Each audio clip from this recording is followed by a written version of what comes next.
ચોકડી ખાતે અદ્યતન સુવિધાઓ સાથે બનેલ નવીન વિશ્રામ ગૃહનું ધારાસભ્ય શૈલેષભાઈ મહેતાના વરદ હસ્તે લોકાર્પણ કરવામાં આવ્યું।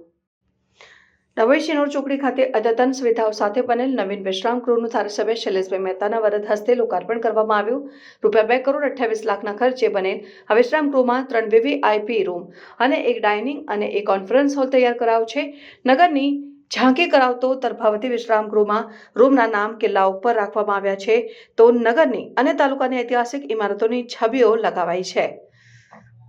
ડભોઈ તરફાવતી નગરના મહેમાન બનતા VVIP અને સરકારી તેમજ રાજનેતાઓના વિશ્રામ હેતુ સરકાર દ્વારા જૂના વિશ્રામ ગૃહને સાથે સાથે અદ્યતન નવા રૂમ અને ડાઇનિંગ તેમજ કોન્ફરન્સ હોલ વડું નવું વિશ્રામ ગૃહ બનાવ્યું છે અને ₹2 કરોડ 28 લાખના ખર્ચે તૈયાર થયેલ વિશ્રામ ગૃહનું ધારાસભ્ય શૈલેષભાઈ મહેતાના વરદ હસ્તે લોકાર્પણ કરવામાં આવ્યું।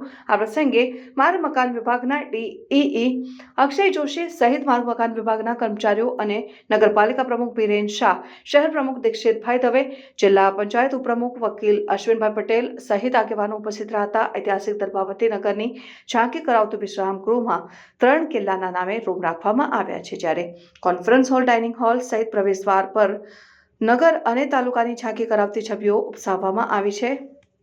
આજરોજ ડભોઈ નગર દર્ભાવતી ખાતે નવીન સર્કિટ હાઉસ, કારણ કે અત્યાર સુધી જેને વિશ્રામ ગૃહ તરીકે ઓળખવામાં આવતું હતું ને જેના રૂમોની વ્યવસ્થા પણ વિશ્રામ ગૃહ જેવા જ હતા, આજે ખરેખર સર્કિટ હાઉસ બન્યું છે।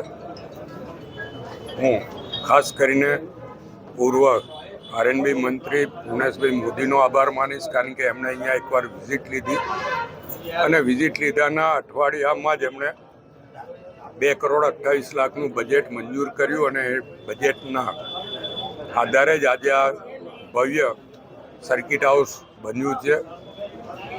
જે સર્કિટ હાઉસમાં સૂટ રૂમો બનાવવામાં આવ્યા છે, કોન્ફરન્સ રૂમ બનાવવામાં આવ્યો છે, પેન્ટ્રી અને ડાઇનિંગ હોલ બનાવવામાં આવ્યો છે। બહારથી કોઈ VIPઓ આવે, મિનિસ્ટરો આવે, IAS IPS અધિકારીઓ આવે તો એ પણ અહીંયા રોકાઈને એમને પણ અનુકૂળતા પડે એ તમામ વ્યવસ્થાઓ અહીંયા આગળ કરવામાં આવી છે।